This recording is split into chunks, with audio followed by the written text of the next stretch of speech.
पक्ष राम मंदिर के निर्माण से पहले प्राण प्रतिष्ठा पर प्रश्न उठा रहा है, लेकिन ये पहला मौका नहीं है जब किसी मंदिर के निर्माण से पहले प्राण प्रतिष्ठा हुई हो।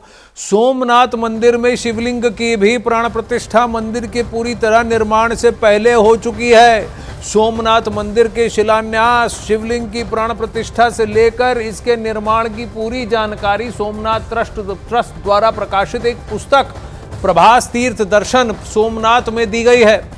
ये किताब जेडी परमार ने लिखी है और इस किताब में पूरी तरह से विवरण किया गया है कि प्राण प्रतिष्ठा हुई थी, उसके बाद पूरे मंदिर का निर्माण हुआ था।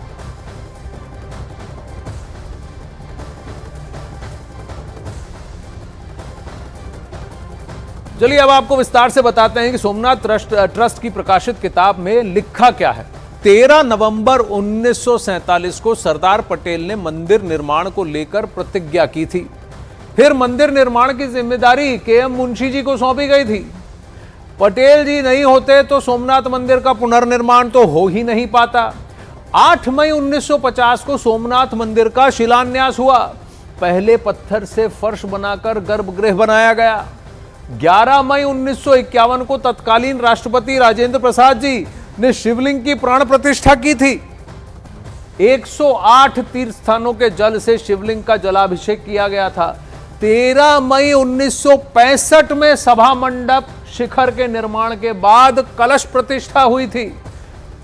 कलश प्रतिष्ठा को दक्षिण में कुंभाभिषेकम कहा जाता है। अमिताभ सिन्हा इस वक्त हमारे साथ हैं। अमिताभ, सोमनाथ की तो बात हुई, लेकिन ये जो प्राण प्रतिष्ठा मंदिर निर्माण पूरा नहीं हुआ कहने वाले लोग हैं, वो क्या ये भूल गए कि भगवान बद्रीनाथ वो तो पहले से विराजमान थे, मंदिर तो बाद में बना।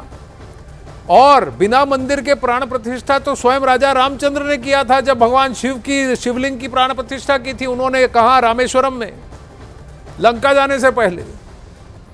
आनंद, यही तो दिक्कत है जो सवाल उठा रहे हैं कुछ विपक्ष के नेता हैं, कांग्रेस के नेता हैं, कुछ कथित धर्मगुरु हैं, तो सब कुछ संत हैं, कुछ सवाल उठा रहे हैं कि आखिर मंदिर निर्माण के पहले ये प्राण प्रतिष्ठा क्यों कर रही है मोदी सरकार।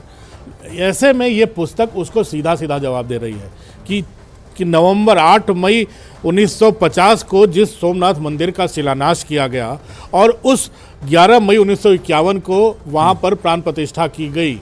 इसके बाद मंदिर बनने में 1965 में, उसके बाद की ये लिखी किताब है। इस किताब को भी आनंद 50 साल हो चुके हैं इस किताब के आए हुए, छपे हुए भी, और ये किताब भी सोमनाथ ट्रस्ट ने छपवाई है, किसी बाहर के लिखे हुए लेखक की किताब नहीं है। पूरे फैक्ट्स वही हैं जो सोमनाथ मंदिर बनवाने में लगे थे और वहाँ के लोगों ने उसको जो योगदान दिया था। ऐसे में अगर सोमनाथ मंदिर जो पूरी दुनिया के सामने एक मिसाल बना था एक राष्ट्रीय धरोहर के रूप में, एक दूसरा राष्ट्रीय धरोहर तैयार हो रहा है जहाँ सुप्रीम कोर्ट ने भी कह दिया कि रामलला वहाँ विराजमान है, उस पर लोगों का सवाल उठाना, ये पुस्तक उसी पर कटाक्ष कर रही है। उन्हीं को तमाचा है जो ये सवाल उठा रहे हैं कि प्राण प्रतिष्ठा मंदिर निर्माण के पहले नहीं हो सकती। देखिए, कई लोग कई चीज़ें कह रहे हैं अमिताभ, लेकिन प्राण प्रतिष्ठा के विधि विधान हैं। जब पूरा कलश बन जाता है तो कलशाभिषेक भी होता है, उसको कुंभाभिषेक हम कहते हैं। लेकिन प्राण प्रतिष्ठा के लिए मंदिर का पुनर्निर्माण होना आवश्यक नहीं है। और आज भी कई सारी ऐसी जगहें हैं जहां खंडित मंदिर के अंदर भी इष्ट देव की पूजा हो रही है। तो ये लोग जो हैं, ये खिसियानी बिल्ली खंबा नोचे वाला एक बात तो नहीं है, क्योंकि कई ऐसे लोग हैं इनमें से जिन्होंने जब भव्य राम और रामलला विराजमान की लड़ाई चल रही थी तब तो अपने आप को किनारे कर लिया था, तब उन्होंने उफ तक नहीं की थी, कुछ भी नहीं कहा था।